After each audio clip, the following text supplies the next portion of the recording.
Hello guys, this is CA Yash Sugan और आज ये वीडियो में हम डिस्कस करने वाले हैं new syllabus CA foundation paper 3 से रिलेटेड। ये पर्टिकुलर सिलेबस जो है वो मई 2024 एंड ऑनवर्ड्स है।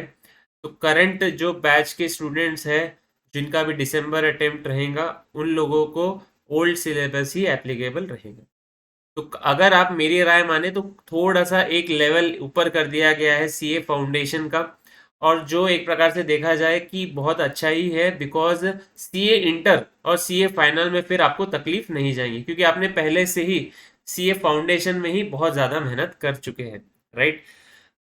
एक बेसिकली ऑब्जेक्टिव पढ़ लेते हैं। इंस्टीट्यूट का ऑब्जेक्टिव क्या है? To develop an understanding of basic mathematical and statistical tool and apply the same in business finance and economic situation. देखिए, जो भी आप चीजें पढ़ रहे हैं ना, उसके एप्लीकेशन की बात हुई है।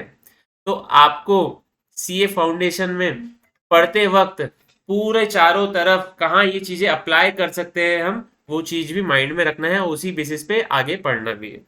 चलिए, पेपर 3 में मोटा मोटी सिलेबस सेम है 90%। कुछ कुछ कहीं कहीं एडिशन और डिलीशन हुए हैं। ठीक है, हम देख लेते हैं। सबसे पहला चैप्टर सेम है, mathematics 40 marks, ratio proportion indices logarithm, सिर्फ और सिर्फ कुछ क्वेश्चंस ऐड हुए हैं। फिर इक्वेशन चैप्टर सेम है, लीनियर इनइक्वालिटी सेम है। Fourth chapter mathematics and finance, ये कोई न्यू एडिशन नहीं है, ये सेम है, टाइम वैल्यू ऑफ मनी से रिलेटेड। राइट। ये फाइनेंस से रिलेटेड है, इसके लिए उसका नाम जो है मैथमेटिक्स ऑफ फाइनेंस ज्यादा अच्छा लगता है। परम्यूटेशन एंड कॉम्बिनेशन सेम है, सीक्वेंस एंड सीरीज सेम है।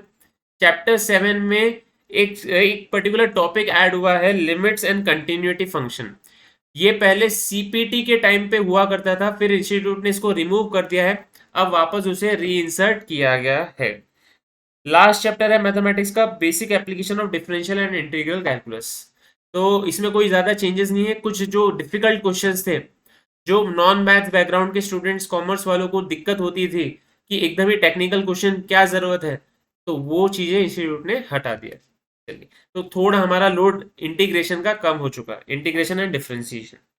फिर लॉजिकल रीजनिंग में कोई चेंज नहीं है, चारों चैप्टर्स जो हमने पढ़ा है अभी तक के वही चैप्टर्स हैं।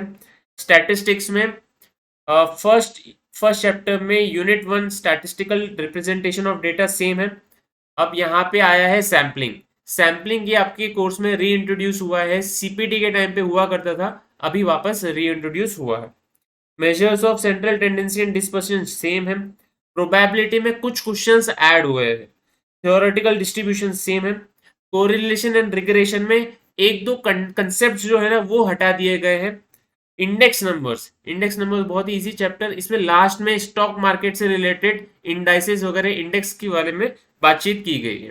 जैसे सेंसेक्स हो गया, निफ्टी हो गया, वो इंडेक्स का प्रैक्टिकल एक्सपोजर टाइप एक ओवरव्यू देने की कोशिश की गई। राइट। ये हो जाता है सीए फाउंडेशन पेपर 3 से रिलेटेड हमारी बातचीत। एट लास्ट मैं आपको बोलूंगा कि आप प्लीज मेरे चैनल को सब्सक्राइब कर लीजिए, मैं इसी तरीके के इंफॉर्मेटिव वीडियोस आप लोगों के लिए लाते रहूंगा। प्लस अगर आपको कोई पर्टिकुलर चैप्टर या कोई पर्टिकुलर कंसेप्ट में डाउट होता है तो आप मुझे कमेंट बॉक्स में बता सकते हैं, मैं वो पर्टिकुलर कंसेप्ट या पर्टिकुलर चैप्टर की आप लोगों के लिए वीडियो बना सकूँ। At last, thank you for watching this video. Bye bye.